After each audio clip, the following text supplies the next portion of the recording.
Welcome to entertainment wine. मारूफ अदाकार फिल्मसाज गुरुदत्त का शुमार भारत के इन हदायतकारों में होता है जिनकी फिल्मों को वक्त से आगे की फिल्में करार दिया जाता था। इस वक्त के नाजरीन को तो इनकी काविशें समझ नहीं आती थी, लेकिन बाद में इन्हें क्लासिक का दर्जा दिया गया। इन फिल्मों में जहां बतौर हदायतकार अदाकार मिस्टर एंड मिसिस 55 और कागज़ के फूल शामिल हैं, वहीं बतौर अदाकार चौदहवीं का चांद और साहिब, बीबी और गुलाम के नाम काबिल ज़िक्र हैं। 9 जुलाई 1925 को चेन्नई में पैदा होने वाले वसंत कुमार पादुकोण को गुरुदत्त का नाम से शोहरत मिली, लेकिन ये किसी के वहम गुमान में भी नहीं था कि सिर्फ 39 साल की उम्र में वो अपनी ज़िंदगी का खात्मा कर देंगे। मशहूर हिंदुस्तानी अदाकार, हदायतकार, फिल्मसाज बेंगलोर में पैदा हुए गुरुदत्त का तल्लुक बेंगलोर के एक सरसूद बरहमन खानदान से था, लेकिन इनकी तालीम कोलकाता में हुई। बंगाली सकाफत का इनके जहन, शख्सियत और फ़न पे गहरा असर रहा। गुरुदत्त ने कई मरतबा बंगाली ज़बान में भी फिल्म बनाने की कोशिश की। अक्सर लोग फिल्म बाज को गुरुदत्त की पहली फिल्म समझते हैं, लेकिन गुरुदत्त बाज से पहले 3 फिल्मों से वाबस्ता रहे।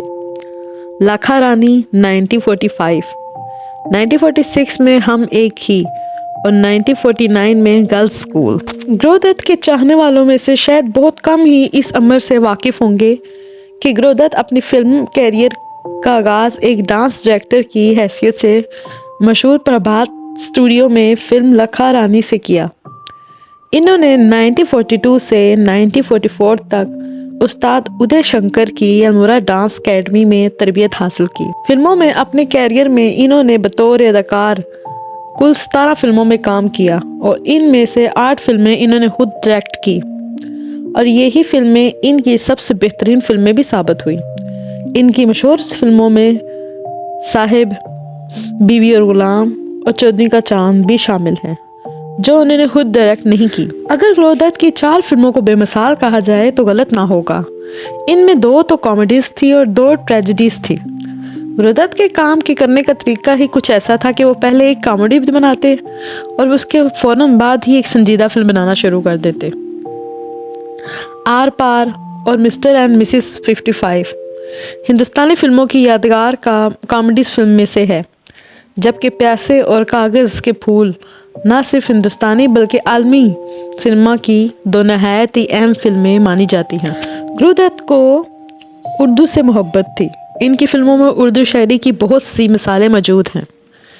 इन्होंने 10 अक्टूबर 1964 को अपनी ज़िंदगी खुद ख़त्म कर ली।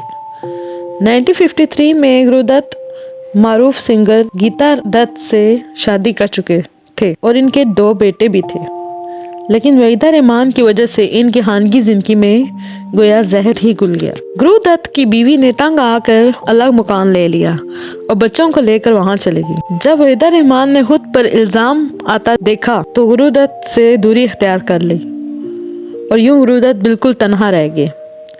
इसी ज़माने में गुरुदत्त ने एक फिल्म बनाई जो नाकाम हो गई, जिसका हदायतकार को शदीद सदमा हुआ। कहते हैं कि इस फिल्म की नाकामी ने इन्हें तोड़ के रख दिया था। एक रोज़ इन्होंने वाफिर मिकदार में नींद की गोलियां खाकर अपनी ज़िंदगी ख़त्म कर दी।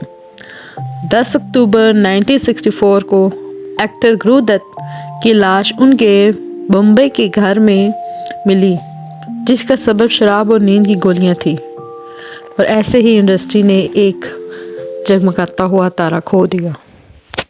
अगर आपको हमारी वीडियो पसंद आए, लाइक करें, शेयर करें, सब्सक्राइब करें। Thanks for watching.